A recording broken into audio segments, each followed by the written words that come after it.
Boa noite, amigos da TV Rio Branco, vocês que estavam a assistir a mais uma edição do Roda Viva, da Rede Cultura, nossa parceira, estão convidados a continuarem conosco, agora prestigiando o que é nosso. Estamos começando nesta segunda-feira, aqui na sua TV Rio Branco, canal 8.1, mais uma edição do programa Tribuna Livre, que hoje recebe o jovem advogado Virgílio Viana, pré-candidato a deputado federal, muito provavelmente pelo PV, o Partido Verde. Seja bem-vindo, doutor Virgílio. Obrigado. Tudo bem? Tudo bem, prazer estar com você. Prazer recebê-lo aqui. Obrigado. O Virgílio, apesar de ter apenas 23 anos, já é formado em Direito e advogado. Por isso, doutor Virgílio, como sempre, Osmir Lima e Narciso Mendes estão aqui a compor a bancada de debatedores e entrevistadores. Nem sempre, porque de vez em quando eu falto. É verdade. As duas últimas semanas você não esteve presente. Estava cuidando mas da tá saúde. de saúde. Está de volta. E graças a Deus, Agora em o definitivo. problema que eu estava passando, resolvido. Passou. Você ganhou um atestado para ser centenário, foi isso? Não, nós dois ganhamos. Te lembra? Ah, sim, eu me lembro. Pronto. Nós dois ganhamos. Boa noite, doutor Narciso. Boa noite. E boa noite a você, amigo telespectador. Nós vamos ao intervalo comercial e voltaremos em instantes. Esperamos continuar contando com a sua audiência. Até já.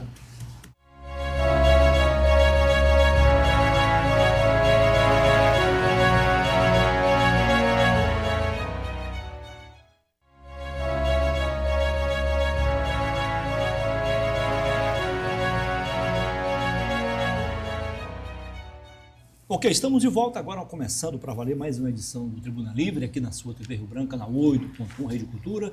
Desde já, muitíssimo obrigado pela sua audiência, você que nos prestigia na nossa capital, Rio Branco, e também você do interior.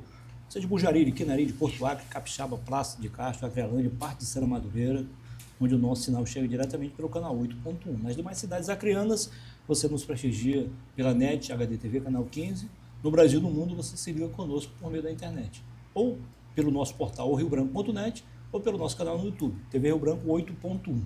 Ok? Como eu falei agora na abertura do programa, nós temos o prazer de conversar hoje pela primeira vez. Eu conversei com ele na semana passada, mas temos públicos diferentes e também abordagens e assuntos diferentes com o jovem advogado Virgílio Viana. Osmir, o doutor Narciso não vai ficar com raiva, não. Você até por ter tido... Pelas ausências? Não, pela ausência, ou as ausências, e por ter tido a honra de compor o governo Tião Viana, pai dele, Isso. na segunda edição, não foi? Foi na primeira? Segunda. Eu ocupei o primeiro mandato e o segundo. Primeiro e no segundo, é isso. Então você pode fazer a primeira pergunta ao nosso entrevistado. Primeiro é um prazer conhecer um jovem acriano. Virgílio, eu fui amigo do seu avô, Will de Viana. Eu sou amigo de sua família, tanto do seu pai quanto do seu tio. Sua família tem relevantes serviços prestados ao Acre. Disso, eu sou muito acrianista. Eu sou talvez um dos maiores acrianistas e sou até criticado por isso. Não é que eu tenha alergia a pessoas que vêm nos ajudar aqui a contribuir com o nosso desenvolvimento. Mas nós temos uma história própria, uma história que só nós, acrianos, sabemos valorizar. Eu fico satisfeito vendo um jovem de tradição familiar estar na política, continuar com o trabalho. Mas eu tenho uma pergunta para fazer para você, por favor, nesse sentido. Qual a causa? Porque a tradição da sua família política, do velho Wilde, que está nos céus, era do PSD. Ele foi do velho PSD, que foi também o primeiro partido da minha família lá em Cruzeiro do Sul. E para quem não sabe, não é do PSD atual, é o Não, PSD que era o PSD que de veio Guiomar antes Santos. da Arena, é isso? Era, que veio Exatamente. Era o Na PSD época Arena. de Guiomar Santos. Exatamente. E a tradição, tanto do seu pai quanto do seu tio, sempre foi mais no PT, Sim. o Partido dos Trabalhadores. Foram um dos fundadores, né? Aí, de repente, eu soube aqui que você vai ser candidato pelo PV, Partido Verde. Qual o principal motivo dessa mudança? Obrigado. Primeiro, bom dia para vocês. Para mim é um prazer estar aqui com o amigo Narciso, com você, Osmir, com o Muniz novamente. Dessa vez sem tosse, para a gente conseguir conversar melhor, eu espero, né, Muniz? Mas para mim é um prazer. Obrigado pela pergunta, Osmir. E a história sua, próxima à minha família, é uma história de muito trabalho. Você também pôde acompanhar de perto isso. Desde o meu avô, aliás, né, como você estava colocando aqui. E é uma história que vai por aí por onde você puxou, né? Eu acho que meu avô, naquele momento, foi do antigo PSD, a Arena na época, né? Depois veio para o PMDB. Isso, é uma história que até me inspira muito. Quando eu vejo que meu pai e meu tio, na época, optaram por adolescentes ali naquela fase, vir para o movimento estudantil e contra tudo aquilo que a base partidária do meu avô trabalhava, né, e defendia naquele momento ali, quase que finalzinho de ditadura, pós-ditadura ali. Então é uma história de muita luta e de um pai e de um tio que tinha uma consciência política diferente, né? Não que meu avô não tivesse, porque na época também as circunstâncias fizeram com que ele tivesse que estar dentro daquele ambiente, daquele partido, nunca deixando de trabalhar pelo Acre e de dar sua contribuição. E aí vem meu pai e meu tio no movimento estudantil, depois entram no PT, até quase como que fundadores do PT aqui, de uma forma mais pragmática, né?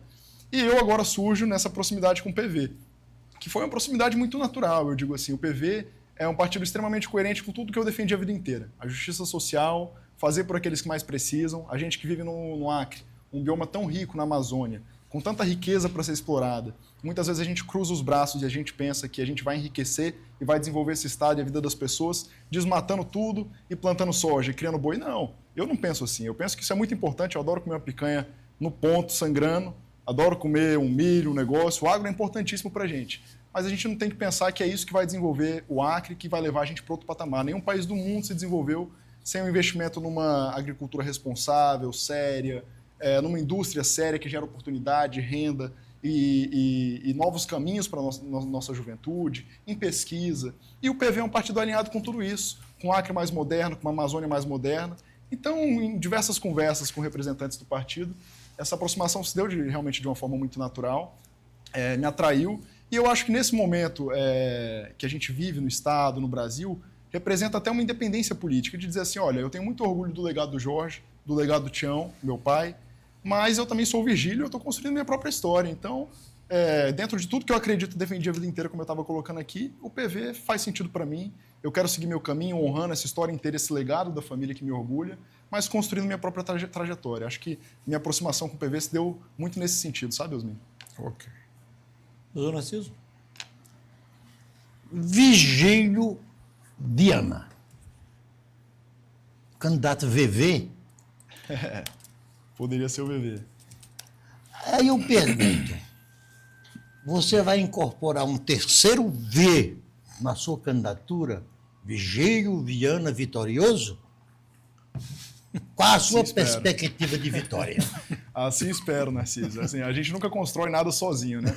Mas estou ficando muito animado com as andanças que a gente tem feito. Eu, a princípio, retornei assim que concluí a faculdade. Na verdade, cresci aqui minha vida inteira, né? Tive a oportunidade de fazer faculdade fora, de ampliar minha visão de mundo, boas oportunidades de trabalho. E retornei querendo contribuir com um estado que eu vejo cada vez mais abandonado, largado às traças, assim. E como sonhador, como advogado, como alguém que puxa um debate público com a juventude para a gente construir projetos de futuro, e foi se alinhando essa ideia da minha candidatura, né? Esse projeto de pré-candidatura. Então, quanto mais eu tenho rodado o interior, a gente estava conversando aqui para o Juruá, para o Alto Acre, estou indo ao Baixo Acre semana que vem também. Então, quanto mais a gente anda e a gente vai recebendo o carinho das pessoas, vendo que as pessoas estão se sentindo realmente abandonadas em todos os setores, seja na educação, seja na saúde, na oportunidade para a juventude, a gente vai ficando... a gente aumenta essa revolta que a gente já tem dentro da gente, que eu não posso mais nem dizer que é uma tristeza, porque para mim, como acriano, como alguém que cresceu amando esse estado, é no mínimo revoltante ver o cenário que eu vejo hoje em todo o Acre. E quanto mais a gente escuta e recebe esse carinho das pessoas, mais a gente se anima de ver que as pessoas estão ansiosas por mudança na política, estão querendo uma política mais limpa, e estão querendo apostar num jovem sonhador, cheio de trabalho, cheio de uma história familiar muito rica, de muita entrega. Então isso me anima muito. E tenho essa história da minha família, né? De tanta gente que até hoje é grata, de tanta gente que lembra dos trabalhos que a gente fez e valoriza muito isso. que reconhece a mudança que o Jorge Viana fez pelo Estado, depois que o Tião Viana fez pelo Estado.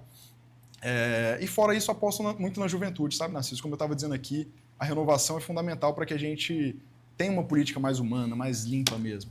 Então, estou muito animado com essas andanças e estou com uma expectativa muito boa aí dessas eleições. Você citou só 2 governadores, Tião e Jorge. Não, No Binho e mesmo Marcos teve o Binho, também. Mas é porque você estava se referindo à família. Isso, estava me Mas você referindo à reconhece família. também o bom trabalho Claro, dele? com certeza, com certeza. Beleza. Binho também Narciso. fez parte de uma mudança estrutural Sim. no Estado, com certeza. Ele Osmi, fez a Osmi. pergunta. Desculpa. Cede a palavra? Não. Então, Sim, continue. não, né? Você vai ter momento de perguntar. Isso. Você está no Partido Verde, que é um partido de viés ambientalista. Sim. Eu espero que você não vá aos extremos do movimento ambiental em razão do desenvolvimento do Estado. Porque os governadores que foram seu pai, seu tio, eles não foram. Eu ainda me lembro que aqui, tanto o governador Jorge quanto o governador Tião, eles tentaram aproveitar o potencial de nossa terra. Porque eu concordo com o desenvolvimento sustentável. Agora, eu não concordo só com o sustentável. Uma coisa tem que ser com outra. Com certeza. Os dois. Por exemplo, os seus parentes, governadores, eles aqui tentaram aproveitar o potencial da nossa terra. Por exemplo, a fábrica de camiseta, usando a nossa látex. Sim. Peixe da Amazônia, que agora parece que estão recuperando, Sim. que eu achava na época, eu fui lá com teu pai, eu achei uma coisa espetacular. A indústria moveleira que ele montou não deu certo em alguns lugares, mas que precisa ser retomada com mais vigor. Dom Porquito, que está dando certo. São coisas regionais. Sim. E também eles criaram pequenas indústrias de produtos que tem até, como por exemplo, o Cruzeiro do Sul, criaram aquela indústria da farinha, de outras, para vender a nível até nacional. Eu estou dando esses exemplos para dizer que o desenvolvimento sustentável, que prega o PV, ele deve acompanhar a sustentabilidade da floresta, mas com desenvolvimento. Sim. Nós não podemos deixar uma floresta, não sei se você pensa assim, deixar uma floresta intacta com um monte de miseráveis embaixo. Gostaria de ouvir sua opinião. Com certeza. Não, concordo perfeitamente, Osmir. Hoje em dia eu digo assim, eu até tenho evitado muitas vezes usar a palavra sustentabilidade, porque eu acho que o povo acreano, infelizmente, foi vítima de uma onda de tanta mentira, de tanta manipulação ao longo dos anos, que se criou uma ideia de que sustentabilidade é isso. Não, é viver na miséria, é não produzir, é ficar parado e viver aqui embaixo das árvores. Não tem nada disso. Então eu digo, não é sobre produzir ou preservar. Hoje a gente debate, o Partido Verde está alinhado com isso, numa produção melhor, numa produção mais rentável, né, que dá mais dinheiro para as pessoas, mas numa produção responsável e numa produção que gera uma distribuição de renda para todo mundo até. Não aquela produção que vai gerar renda para meia dúzia de latifundiários aqui no Estado. Então eu digo que não faz sentido a gente ver que nos últimos anos a nossa produção do Estado continuou crescendo, mas a pobreza também continuou crescendo. O que explica isso? Parece até paradoxal, né, Osmi? Então, hoje o que a gente tem que apostar são nesses novos modelos. Então, eu sempre me refiro a uma produção moderna, além de sustentável, moderna, alinhada com o que o restante do mundo inteiro está fazendo. Aqui no Acre, nós já tivemos essa experiência de investir em culturas que haviam potencial de acordo com a cultura local, seja nos suínos, na piscicultura, projeto ousado que a gente fez, agora está sendo retomado, até por grupos estrangeiros que viram esse potencial também, fizeram um investimento pesado aqui para retomar as atividades, e eu tenho certeza que isso vai gerar milhares de empregos no Acre, vai gerar renda para milhares de pessoas, oportunidade para milhares de jovens, e que é fundamental para a gente recuperar essa dignidade das pessoas por aqui, né? Nos suínos, nas indústrias, na agroindústria, com a fruticultura processada, com as farinhas no interior. São esses potenciais regionais que geram oportunidade, né? Então, o que eu acredito para o Acre é isso que eu cresci vendo, né? A gente investindo tanto no café, que hoje alegra tantos produtores aqui, atrai tantos produtores, né? Nós distribuímos mais de 1.200.000 mudas de café pelo estado, secadoras que nós espalhamos pelo estado, 4 secadoras, um caminhão descascador móvel, que é o único do estado até hoje, desde então não se entregou mais nenhum, que é aquele caminhão que pensa no pequeno produtor, isolado, no ramal, que não consegue chegar até a cooperativa ou até onde ele vai conseguir valorizar aquele produto para descascar e vender melhor, né? Então esse olhar mais social para o pequeno, para todos, para gerar renda para todos, quem teve foram os nossos governos. E é esse olhar que me inspira, é nesse olhar que eu aposto para o futuro e nesse desenvolvimento responsável, como eu estava colocando aqui, e sério acima de tudo. Né? Aproveitando a deixa do Osmi, antes da pergunta do doutor Narciso, rapidinho, eu queria ouvir a sua opinião como pré-candidato, como acreano, como advogado. Nós estamos aí diante de um grande problema gerado lá na reserva Chico Mendes, que envolve 7 estados do nosso, 7 municípios acreanos e milhares de famílias acreanas de nascimento ou por opção. Na sua opinião, como podemos resolver esse problema sem levar em conta aquela questão do direito natural? Claro. Sim ou não. Aliás, o direito positivo, que é olho por olho, dente por dente. O que podemos encontrar como um meio aí alternativo para cumprirmos a legislação, mas sem prejudicar essas famílias que viveram o tempo todo ali? Eu acho que a gente tem que primeiro diferenciar aqueles que são os grandes grileiros que vieram para fazer a maldade ali, do pequeno que precisava de uma terra e a gente num estado com tantos latifúndios, com tanta terra improdutiva, que o problema é a gente ter muita terra parada, a verdade é essa, né? A gente tem que ter terra para todo mundo poder produzir.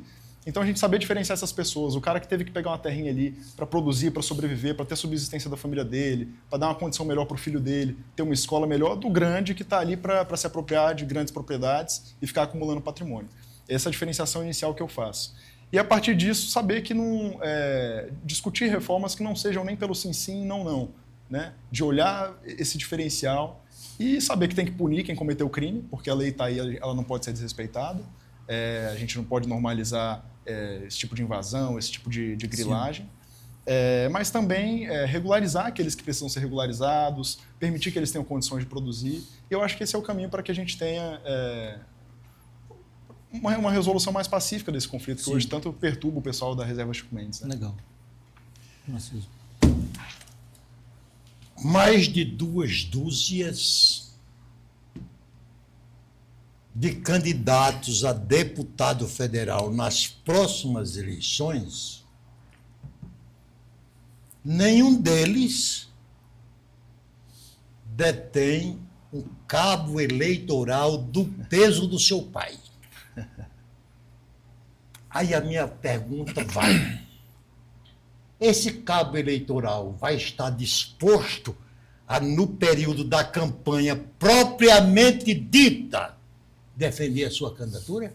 Com certeza, Narciso. Ele como pai, como esse cabo eleitoral, né, já que você colocou assim, com certeza, não tenho dúvida. Meu pai, há algum tempo, já quis pendurar a chuteira da política aqui, né? É um direito dele, deu a contribuição de 20 anos pelo AC.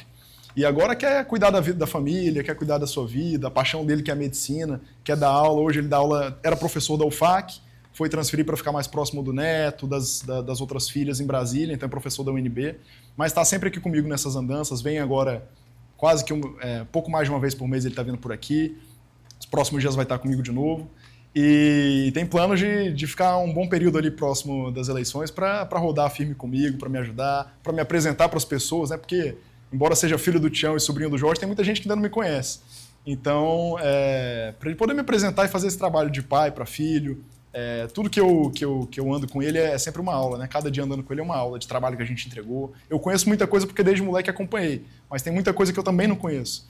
E aí, quando ando com ele, é sempre uma aula para aprender, para conhecer pessoas. E não tem coisa mais bonita que andar com um pai e você tá almoçando no restaurante e chega alguém chorando: Tião, que bom te ver, você salvou minha vida, você conseguiu uma UTI aérea para me levar não sei aonde, foi você que trouxe o Hospital do Juruá para cá, foi você que trouxe não sei o quê para o INTO para Rio Branco, que me ajudou com tanto tratamento, você que trouxe o primeiro transplante de fígado, que ajudou minha mãe, não sei quem. Então esses depoimentos são que inspiram a gente, né? E meu pai é esse cara que sempre está do meu lado, andando firme para me ajudar nessa trajetória. Ok. E assim nós vamos ao primeiro intervalo comercial e voltaremos em instantes para continuarmos a nossa conversa, a nossa entrevista com o advogado Virgílio Viana, pré-candidato a deputado federal. Até já.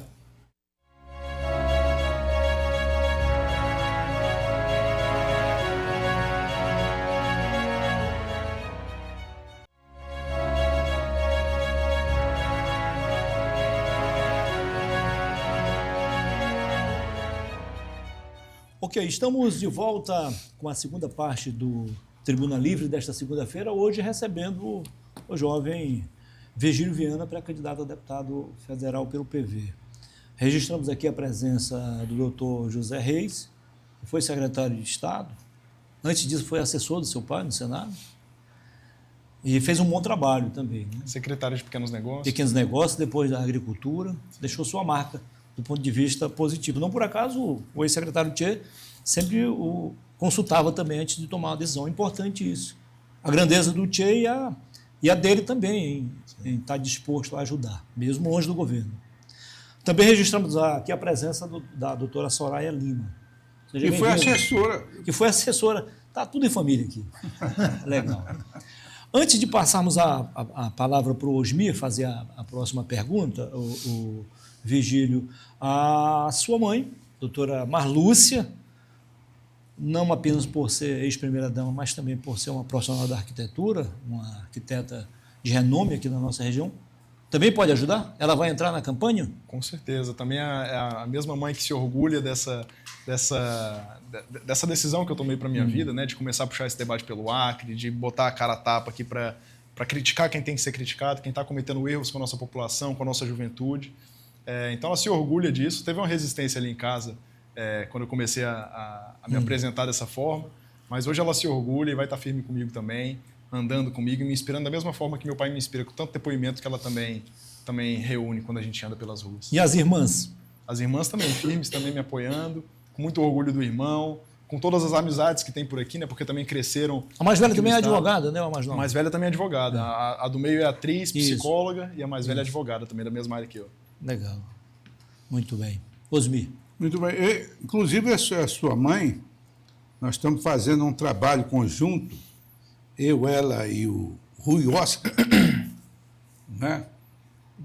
Até terminamos e apresentamos, que é o estatuto do condomínio que nós moramos. Né? Sim. Ele lá aqui, Sim. o IP. Hoje, e em cada eleição, haverá mudança de regras, principalmente com relação à questão do percentual a ser atingido em legenda. Que isso está fazendo com que os partidos ou façam federação, que é o caso de vocês que tem o PT, o PV e o PCdoB, salvo engano. Perfeito. Fizeram uma federação. Porque os partidos, tem tanto partido hoje no Brasil, Narciso, e você e eu somos... Eu vou falar sobre isso. Isso, boa. Lembrei bem, né, Platina? Bem, que virou uma anarquia. Sim. Pela experiência que tem o seu pai, ele deve ter já dado uma olhada na chapa que compõe essas 3 legendas para deputado federal. Porque já aconteceu, eu cito aqui, Narciso, o caso do MDB, na eleição passada, onde a deputada que estava no exercício do mandato, Jéssica Salles, filha do meu amigo Wagner Salles, teve 20 e tantos mil votos, mas, no entanto, o partido não fez legenda. Sim. Voto complicado. Vocês dando uma olhada nessa legenda, vocês já perceberam que há possibilidade de chegar em torno aí o quê? De uns 50 a 55 mil votos.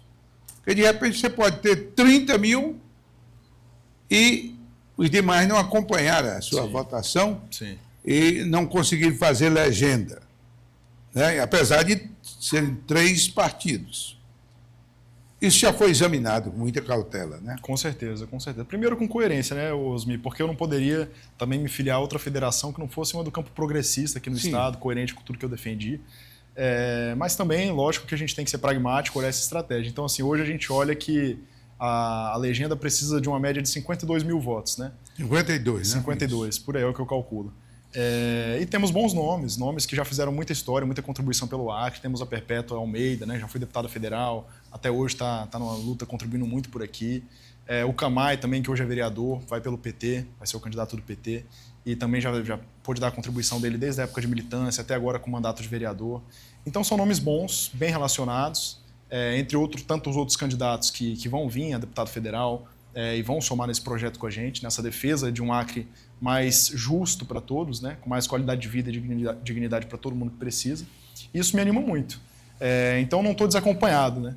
E agora eu venho com esse cabo eleitoral que o Narciso bem colocou aí para me dar essa força também. Venho com a força da juventude, com quem eu tenho me comunicado cada vez mais e com quem eu tenho sentido que tem olhado minha pré-candidatura com bons olhos.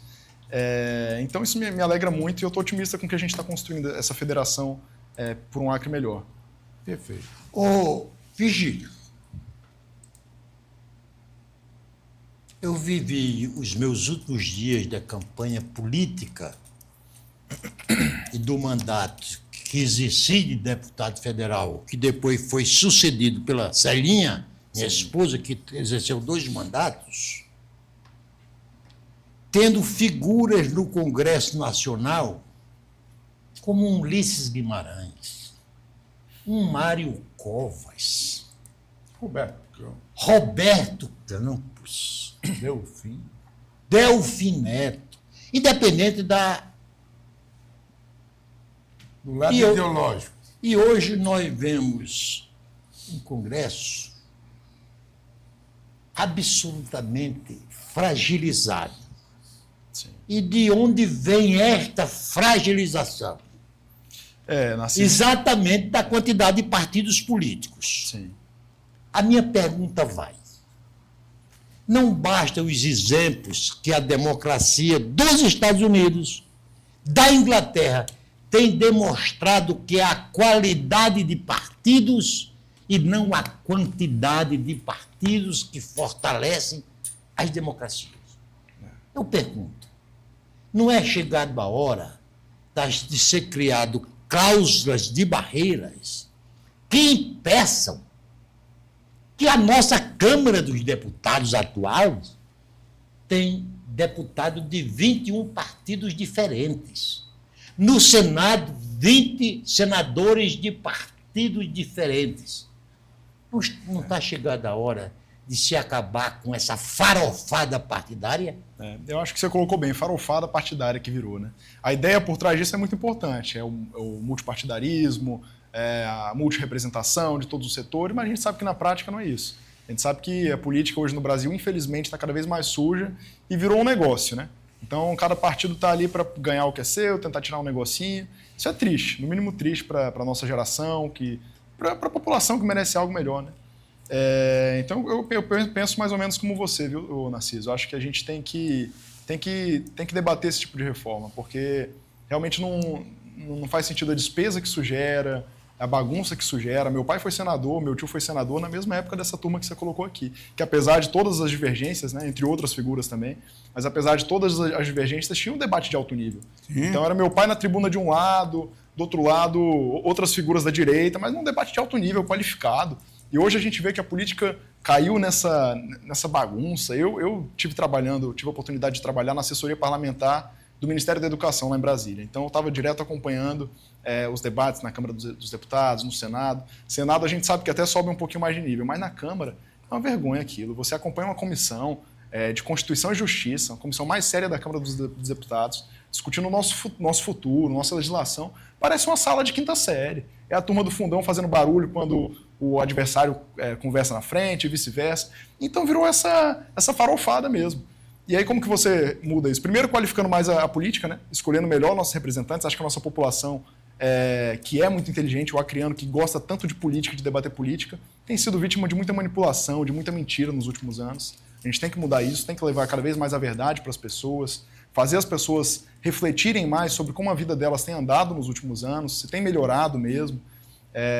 E eu acho que a partir disso, quando a gente aposta que o nosso povo não é burro, nosso povo é muito inteligente, e a gente leva proposta para eles, não só esse debate raso, esse show, né, de fulano, e uns debates que não tem nada a ver com o Acre, com as demandas que a gente realmente tem para resolver aqui. Osmi, permita só um minutinho. Você tem toda a autorização. Obrigado. Entendeu? Qualquer coisa você fala comigo. Você nunca foi tão gentil como hoje. O retorno. Você está muito Vigílio, gentil. Não tá, não? ao invés disso, o mês que vem, o mês de abril, Sim. olha que vergonha, será aberto a chamada janela partidária. Sim. Estima-se, Osmi, que cerca de 100 deputados federais vão trocar de partido. O que é uma vergonha. Que é outra vergonha. Vão abandonar o partido que os elegeram para se aventurar num partido que lhe oferece mais oportunidades. O que não parece ter sido o seu caso. Não. Não parece. Então, você, eleito, e este medíocre cabo eleitoral de público oferece... Não seja modesto. Não seja modesto. Não, você oferece o voto, você tem a certeza disso? Que se fosse o contrário, eu não revelaria publicamente para não desgostar outros candidatos que também têm o meu apreço. Eu pergunto, você trabalhará para diminuir a quantidade de partidos políticos, reduzindo as correntes? Porque não existe mais do que 5 correntes políticas. Esquerda, direita, centro, e no mato, centro-esquerda e centro-direita. Não mais do que 5 ideologias deveria compor a nossa estrutura partidária, enquanto nós temos 20 partidos. Eu colocaria, na verdade, Narciso, esquerda, direita, um centro qualificado que também existe, a gente não pode negar, e a grande maioria os oportunistas, né? Que a gente sabe que vão para cá e para lá. Não, então, o centro, com as vantagens. exatamente. O centro-esquerda e o centro-direita, ele fica observando para onde é que eu vou. Tem também. Mas com certeza, Narciso, lógico, a gente sabe que isso não depende só de um deputado federal, né? É claro. Mas é um debate que tem que ser puxado, é uma reforma que a gente tem que discutir, porque realmente essa farofada, esse gasto irresponsável de dinheiro público não dá para continuar. E a política não pode virar negócio, né? A política tem que ser séria mesmo. É a arte do bem comum. Exatamente. Mas, Vigílio, em todas as legendas, em todos os partidos, você tem que ter os cargos majoritários, que eles também, em tese, pelo menos em tese, são puxadores de votos para as legendas de deputados federais e deputados estaduais. Sim. Vocês já têm candidato ao governo por essa federação e ao Senado, porque eles são importantes também para unificar todos esses partidos que fazem parte da federação. Sim, é um debate que ainda está sendo travado também, né, Osmir? Assim, nosso candidato ao governo, a princípio é o Thor Dantas, doutor Thor Dantas, que é um cara... Já esteve aqui conosco. Já esteve com vocês, né? Então, conhecem bem, tem uma história de contribuição para a saúde do Acre, os pacientes dele reconhecem isso, e é um cara que eu acho que, na minha opinião, está mais que qualificado para assumir o governo e para assumir essa responsabilidade que é de um Estado sério, que hoje está tão desmoralizado como está o Acre. Então, esse é o nosso candidato para o governo, tem meu apoio, espero que enfrente essa luta, vou estar junto com ele também, dando todo o apoio que eu puder. Para o Senado, nós apostamos muito que o Jorge Viana vai vir e que vai representar também um Senado mais sério, mais qualificado, como a gente estava colocando aqui, que a gente está tão carente de representantes da bancada federal. Saibam fazer o que é o papel de um parlamentar, né? Na intermediação com o governo federal. Não dá para a gente ter um governo federal que a nossa bancada só quer brigar, às vezes até de graça, quando o Acre é um estado tão dependente do governo federal, né? Isso não faz sentido. Então, eu espero que o Jorge venha também para representar a gente, para trazer os bons projetos que ele tem, executar isso como ele já pôde executar pelo Acre. E o Inácio Moreira também, né? Esse ano são 2 vagas para o Senado. O Inácio é um cara da rede, eu acho que é um cara também com ideias brilhantes. Quem acompanha ele nas redes sociais tem a oportunidade de ver isso. Rede Sustentabilidade. Isso. Enfim, esses seriam os meus apoios públicos que eu coloco aqui, né? Porque são pessoas que eu realmente acredito que têm o melhor para oferecer para o Acre. Mas aí ainda está em processo de discussão interna. O Jorge já tornou público que ele ainda não bateu o martelo se vai vir candidato ou não. Eu espero que ele venha. Acredito que ele tem tudo para nos próximos dias dar essa resposta para o povo Ele, acreano. como um político experiente, eu acho que está querendo deixar estudar as espumas. O que é estudar as espumas? No fluxo e refluxo do mar, né? Aí, vamos ver aqui o que é que sobrou quando o mar vai embora, né? Sim, sim. Que traz os entulhos. Aí vai dar uma olhada como é que está o quadro. Né?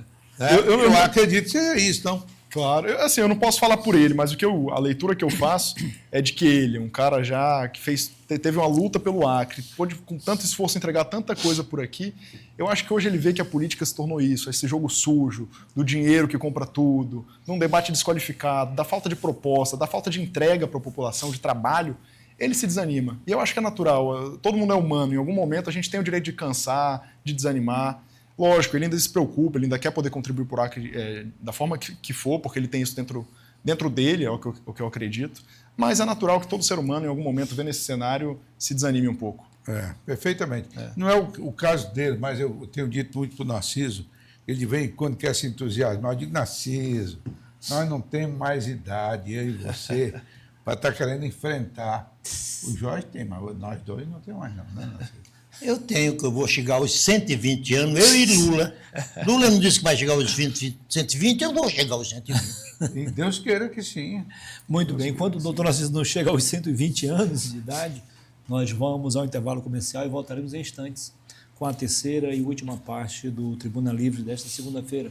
Esperamos, claro, continuar contando com a sua audiência. Até já.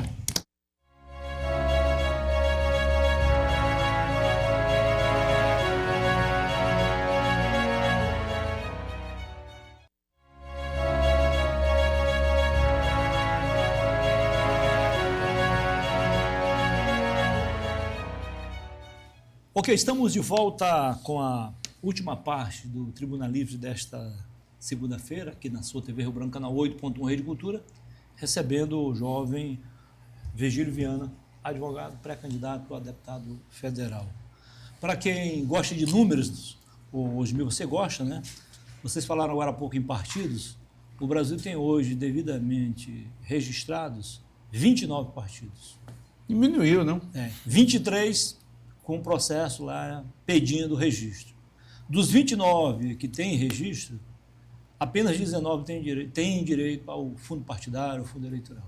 Outros 10 estão na luta aí porque foram vítimas, eles dizem, da famosa cláusula de barreiras. Aí não podem participar de comissões, não tem direito a fundo partidário, fundo eleitoral. E a cláusula de barreira vai aumentar cada eleição. Cada ano. Lá, o princípio era uns 5%, né? Está aumentando. O objetivo é chegar aos 5%. Entre as outras coisas. O que é corretíssimo. É o desempenho dos partidos, né? Aí vai para o Estado e tal. Por aí vai. Legal. Com quem é a palavra agora? Com você? Com o doutor Narciso? Doutor Narciso, pronto. Narciso. Virgílio, o Brasil atravessa uma fase vergonhosa da nossa história político-administrativa. E eu quero falar de uma questão que parece piada. O salário máximo de um servidor público no Brasil tem como teto o salário de um ministro do Supremo Tribunal Federal. Aí veja o exemplo que eu vou dar aqui agora. 10 dos maiores salários obtidos por pessoas do Poder Judiciário se encontram no estado de Santa Catarina. Supostamente o estado mais sofisticado do Brasil, mais rico, de melhor bem-estar social e tudo mais, industrializado. Uma das maiores indústrias do Brasil está em Santa Catarina. E 9 desses 10 desembargadores de Santa Catarina receberam salários, está no Estadão, salários superiores a R$200 mil por mês. Esses salários foram obtidos graças aos chamados penduricalhos. Eu pergunto, você vai reagir, calar-se ou concordar com essa roubalheira? No mínimo, uma reação forte tem que ter, né, Narciso? Acho que o Supremo tem feito um papel fundamental. Agora o ministro Dino tem cortado, o Gilmar também junto com ele, esses penduricalhos, que é uma imoralidade para uma república. A gente achar que algum servidor público, que algum juiz, seja lá ele qual for, porque todos, no final das contas, são servidores públicos. Sim. A gente achar que qualquer um tem o direito de enriquecer no serviço público, isso não é. O serviço público é para servir, é para fazer pela república, pelo compromisso social, não por isso. Então, é um debate que o Supremo Tribunal Federal começou a puxar, tem combatido, tem suspendido, agora o Congresso vai começar a legislar de forma importante. Eu espero que se resolva antes de eu chegar lá, porque é um negócio que não dá mais para continuar como tem sido há tantos anos, né? Essa farofada, essa bagunça que virou. E imoralidade, a palavra é essa. Não tem como continuar assim. Osmir? Eu digo só para completar, Narciso, ninguém foi forçado a estar ali. Todo mundo virou juiz porque quis. E, pô, um juiz que ganha seus 44, quase 50 mil reais por mês. 54 mil bruto. Isso é pouco? Supremo. O cara não. quer mais o quê? Pelo amor de Deus, num serviço público, quer mais dinheiro, pede afastamento, vai advogar, vai trabalhar com outra coisa. Principalmente dentro da realidade de um salário mínimo de 1.600. É claro. Então, assim, tem que ter um mínimo de moralidade na nossa república. Né? E isso que o Narciso colocou acaba comprometendo. Você sabe que hoje, quando o governo federal e mesmo o estadual, ele tira recursos para passar os demais poderes, Tribunal de Contas, o Congresso Nacional, a Justiça, pagamento de dívida, sobra muito pouco para investimento. Daí o Brasil está impedido de ter um desenvolvimento mais acelerado e a miséria aumenta. A miséria aumenta. E eu dou como exemplo maior o Bolsa Família.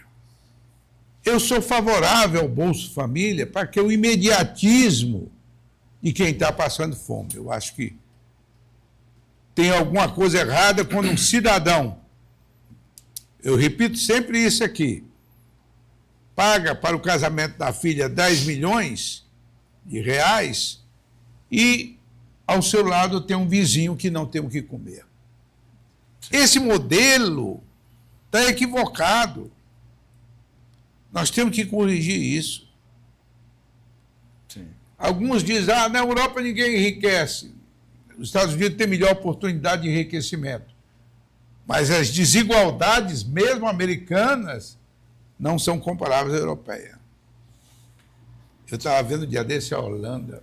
Que coisa espetacular, Narciso. Mas não quero fazer comparação. Eu acho e pergunto a você o que nós podemos fazer, no seu entendimento, para diminuir, primeiro, as desigualdades regionais. Porque o Brasil jamais será um grande país enquanto houver Norte e Nordeste totalmente empobrecidos. O que podemos fazer em termos de políticas públicas para, pelo menos, tentarmos amenizar essa situação? Sim. Eu acho que você toca num ponto importante quando a gente fala de amenizar essa situação, combater essa desigualdade, que são programas como o Bolsa Família. E muitas vezes, Osmir, a gente tem essa visão de que o Bolsa Família e esses programas assistenciais do governo são um grande mal, isso é gasto, isso não sei o quê, isso só alimenta vagabundo, não sei o que lá, que é o que dizem, mas não é por aí, né? Não, também não acho. E quando você pega os números, para a gente ver qual que é o grande do problema do Brasil hoje, qual que é o grande gasto do Brasil hoje, se a gente pegar orçamento do Bolsa Família, orçamento do Ministério da Educação, Ministério da Saúde, BPC, que é o benefício que você dá para um deficiente que não consegue trabalhar, Minha Casa Minha Vida, que é dar um teto para o cara que não tem onde morar. Aqui em Rio Branco são mais de 14 mil pessoas que vivem em área de risco, só em Rio Branco, de acordo com a Defesa Civil. Quando você pega todo esse orçamento de todos os programas sociais, saúde e educação, dá cerca de 800 bilhões de reais. É muito dinheiro. Mas aí quando você pega só o que nós estamos pagando de juros da dívida pública no Brasil, Já está batendo R$1 trilhão com essa taxa de juros que está aí. 1 trilhão. Aí você pega de isenção fiscal que tem para banqueiro, para super rico no Brasil, 500 bi. É mais que o dobro do que você gasta com o pobre que precisa daquele dinheiro para comer, para ter um teto, para ter saúde no posto de saúde, para ter educação, para ter um ar-condicionado, um bebedouro na sala, uma merenda na escola, que os jovens acrianos hoje não estão tendo, porque está faltando por incompetência regional.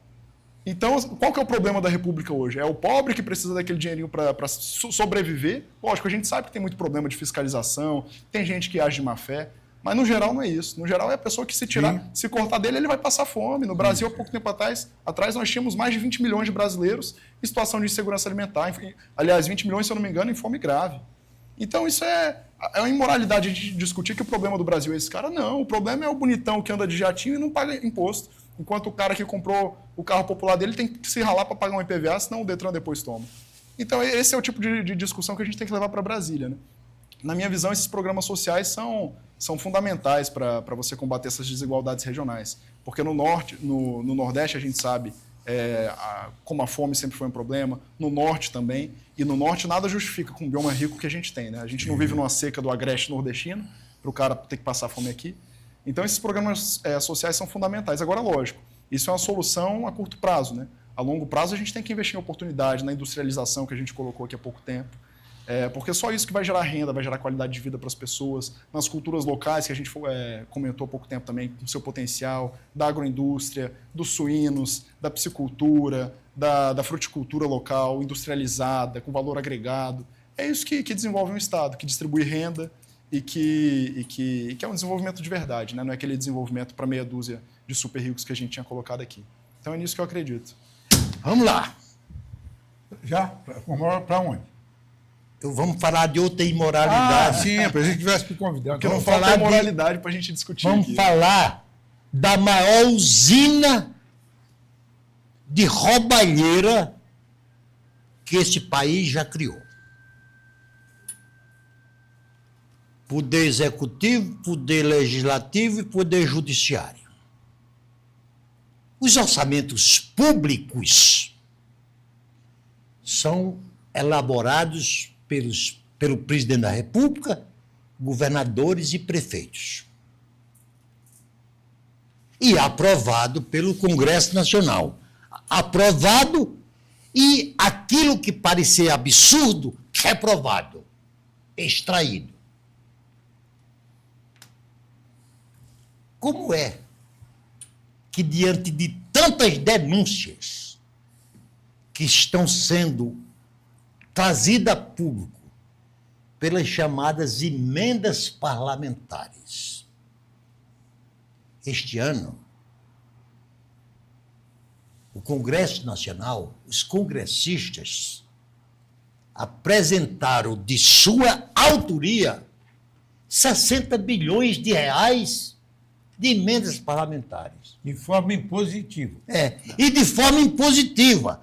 O presidente da República, o governador, o prefeito, pode cortar o orçamento da educação, da saúde, da segurança pública, mas as emendas parlamentares têm suas liberações asseguradas. Uma indecência dessa natureza, uma imoralidade desta natureza, Sim. no meu sentido, é quando terá fim se mais de 100 congressistas já estão comprometidos com a justiça pela malversação dos recursos das suas próprias emendas. Qual vai ser o seu posicionamento? Mas antes de você responder, eu posso só complementar rapidamente? Nassau? Pode. Você vê que quando o parlamentar vem para cá, nenhum discute sobre o desenvolvimento regional, o desenvolvimento estadual ou o desenvolvimento nacional. Todo mundo só fala sobre emendas. E bota um cartaz. Este serviço foi financiado pela emenda de deputado tal ou do senador tal. Parece que parlamentar virou banqueiro, né? Só distribuir dinheiro. Boa. É uma vergonha. Agora, discutir propostas que vão realmente mudar a nossa vida, a legislação que a gente realmente tem que reformar tanta coisa, os caras não discutem. Mas vamos lá, Narciso, eu acho que é mais uma imoralidade que a gente está discutindo aqui, né? Essa farra que virou as emendas. Muitos já estão pagando preço, aqui no Acre, inclusive, né? A Polícia Federal visitou alguns deputados por aqui. E acho que é um dinheiro que tem sido gerido com muita irresponsabilidade, não tem outra palavra. São milhões, são cerca de 60 milhões por parlamentar. Isso é muita grana, a gente sabe que o senador tem até mais que isso. E aonde está indo para esse dinheiro? Então eu ando aqui com os setores mais abandonados que nós temos. Essa semana eu estava com os catadores da reciclagem, que é um setor de gente que achou na reciclagem e no que acredita ali, que além de trazer sustentabilidade para a cidade, de limpar a cidade, gera renda para aquelas pessoas, gera dignidade para aquelas pessoas. Aliás, deveria gerar dignidade, porque do jeito que elas estão hoje não tem dignidade nenhuma, porque estão abandonadas. O que custava uma emenda de um parlamentar para estruturar, para criar pontos de coleta na nossa cidade, para dar uma cooperativa para eles venderem aquele material com mais valor agregado. Isso faz bem para todo mundo, para o coletivo da cidade e para eles que vão vender o papelão, o pó de vidro, o alumínio, com valor agregado ali, processado minimamente, e ninguém olha para isso. Os professores das nossas escolas, seja de futebol, seja das artes marciais, do esporte no geral, que fazem um trabalho social também tão importante nos bairros, com dezenas de jovens, dezenas de crianças e adolescentes que podiam estar no crime, podiam estar em casa sem fazer nada. Né? A gente sabe que hoje em dia o narcotráfico não perde a oportunidade de recrutar essas pessoas. Tiram elas, dão um senso de pertencimento, viram quase que uma extensão familiar ali, de oportunidade, de disciplina, de tudo que o esporte traz, a gente sabe disso, eu venho do esporte. Essas pessoas não são valorizadas, não recebem 10 mil, 100 mil reais de emenda, que para um parlamentar não é nada, e que resolvia, estruturava, criava um centro de treinamento local, enfim, tanta oportunidade de equipamento, passagem que esses caras precisam para viajar, criar um plano de carreira para esses profissionais que precisa ter. Então, onde está indo parar esse dinheiro? Né? A Polícia Federal, a Controladoria Geral da União já está vendo que está indo parar em muito canto errado, mas não está indo parar na ponta, em quem precisa. No interior, quando a gente anda com os pequenos produtores, a gente vê que nem sabem quem são nossos 8 deputados federais. Ninguém nem sabe. Porque não aparece lá. Estão como banqueiros, a verdade é essa, e destinando esse dinheiro só com interesse eleitoral. Então aqui eu vou pôr porque aqui vai me dar voto, nessa prefeitura vai me dar voto, aqui eu vou construir um negocinho que me dá voto. Mas quem realmente precisa dessa assistência dos representantes não está tendo hoje. Esse é o cenário que a gente vê. Ô, Vigílio, eu vou tratar de um assunto... Está perto, cara. Não, você faz a pergunta e já faz as considerações. Já faz a despedida. Coisa rápida, né? Passou muito rápido, realmente. Eu vou fazer uma pergunta aqui que diz muito respeito ao programa do seu partido, o PV, que é a questão ambiental. Eu divido os ambientalistas em os ambientalistas de bom senso, aqueles que querem preservar com o desenvolvimento, e os radicais. Isso tem em toda e qualquer parte da sociedade. Mas eu vou dar um exemplo. O município de Rodrigues Alves, não, de Porto Walter. Porto Walter. Você já foi lá? Sim. Ótimo. Então agora, essa época do ano, de rio cheio, pode ir folgado. Quando chega no verão, o rio fica tão seco que nem canoa muitas vezes pode chegar lá. Qual é o único meio de transporte que temos? É o pequeno avião e a mercadoria chega por um valor astronômico. Eu soube que gasolina e leite, aquelas necessidades básicas da população, é 5 vezes mais caro do que aqui em Rio Branco. E o povo com poder de renda 5 vezes menor que o nosso. Sim. Aí o prefeito lá tentou fazer uma estrada de Porto Walter a Cruzeiro do Sul. Claro que ele não deve ter tomado as medidas legais. Assim eu fui informado, que não foi lá discutir com os órgãos ambientais. Mas eu também nunca vi os órgãos ambientais, quando tem um problema, chamarem para uma conversa para ver o que pode consertar. Sim.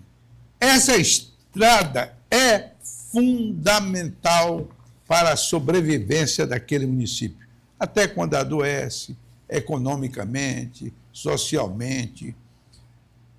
Aí eu pergunto, você é favorável a esse ambientalismo radical que acha que a floresta não deve ser tocada de maneira nenhuma ou sim tocada com inteligência. Como eu vou fazer uma pergunta e ele disse para mim, aqui o nosso aqui, que eu tenho que me despedir, eu quero também cumprimentar você e foi um prazer enorme tê-lo aqui como convidado e elogiar pela sua inteligência, por suas respostas e acho que você seria, sim, um bom parlamentar. Obrigado. Osmir, eu vejo assim, eu acho que nem eu, nem o Partido Verde, hoje, em 2026, está mais amarrado nesse ambientalismo radical e até irracional, vamos colocar assim. Porque hoje o que a gente preza, como eu coloquei mais cedo, é um desenvolvimento moderno e responsável. É isso. Então, no caso de Porto Walter, por exemplo, é fundamental que você tenha esse acesso, que aquele município não permaneça isolado em épocas de seca. Então, a gente tem que discutir isso. E sou completamente favorável porque isso é sobre dignidade para as pessoas que vivem ali. Não podem ficar isoladas, não podem ficar à mercê desses fenômenos da natureza que a gente conhece. A juventude que precisa ter acesso à oportunidade, os produtores que tem lá que precisam ter o direito de escoar a produção constantemente o ano inteiro, os idosos precisam ter acesso à saúde o ano inteiro. Então não dá para a gente tratar essas pessoas como não, é tudo bem ficarem isoladas. Agora, lógico, eu acho que o dever da nossa geração é pensar um futuro moderno, como eu estou tão repetitivo aqui com essa palavra, modernidade, né? Mas apostar em meios alternativos. Não sei se seria o caso de Porto Walter, mas para outros setores, para outras regiões da Amazônia que eu já conheço, com certeza. Ferrovias, por que não? Que poluem muito menos, que a gente sabe que não atrai da mesma forma a ocupação da beira da estrada, a grilagem da beira da estrada, ferrovias elétricas, que hoje em dia a China tem investido tanto nisso. Sim. Então é o tipo de visão que a gente tem que ter para debater. Por que não interligar a Amazônia por esses meios alternativos? Por que tudo tem que ser rodovia, que a gente sabe o problema que dá de manutenção na nossa região, o problema da grilagem nos arredores das rodovias, do crime que aquilo atrai, da poluição, enfim. Uma rodovia traz muita solução, mas também traz muito problema, né? Então, esses meios alternativos, acho que é o dever da minha geração começar a debater e apostar nesses meios diferentes. Ok. Doutor Narciso, suas considerações? Bom, eu quero só dizer para o Vigílio, e o exemplo que eu dou é da moça bonita. A moça bonita só se casa bem se pôr a cara na janela. Claro, para os transeuntes observá-la. Se ela ficar na cozinha, ela vai casar mal. Então, eu acho que você deve continuar botando a sua cara na janela. E sua cara na janela significa dizer correr mundos e fundos. E ao interior, que você, logicamente, não é tão conhecido quanto já é em Rio Branco, porque você vai precisar dos votos de Porto Walter, sim, de Assis Brasil, sim, de Boca do Acre, de Rio Branco, para que... Aliás, Porto Acre, né? Boca do Acre é Amazonas. Porto Acre. Então, Vigílio, eu acho que você já está saindo verbalmente muito bem como pré-candidato. Obrigado. Para mim foi um prazer estar aqui com vocês, essa boa conversa. Minha missão é essa, é rodar, aproveitar a energia da juventude para ouvir essas pessoas que hoje estão tão isoladas, né? E estou otimista com o que a gente está construindo e tenho certeza que o Acre tem tudo para seguir esse caminho melhor. Nosso povo é muito inteligente, como eu coloquei aqui, e está pronto para esse debate novo. Doutor Vigílio, é exemplo do que fez semana passada aqui no outro programa, no Boa Noite Rio Branco. Você hoje também obteve um bom desempenho. Não é normal, né, para alguém com a idade dele, 23 anos, debater sobre vários assuntos com um profundo conhecimento. Parabéns. Obrigado. Espero que você apareça aqui outras vezes. Eu diria que ele me surpreendeu. Eu também fiquei surpreso com ele na semana passada. Hoje não, eu já sabia do que vinha por aí. Principalmente debatendo com uma figura centenária. Legal. Mas foi um prazer. Sucesso. Prazer é meu. Boa sorte nesse seu novo desafio. Ok? Prazer é meu. Obrigado. Muito bem. E você que esteve conosco, muitíssimo obrigado pela audiência. Boa noite. Que Deus nos conceda uma semana de paz, de harmonia, de prosperidade. Na próxima segunda-feira, eu, Narciso e Osmir, estaremos aqui com mais um entrevistado e assuntos de seu interesse em debate. Até lá, se Deus quiser.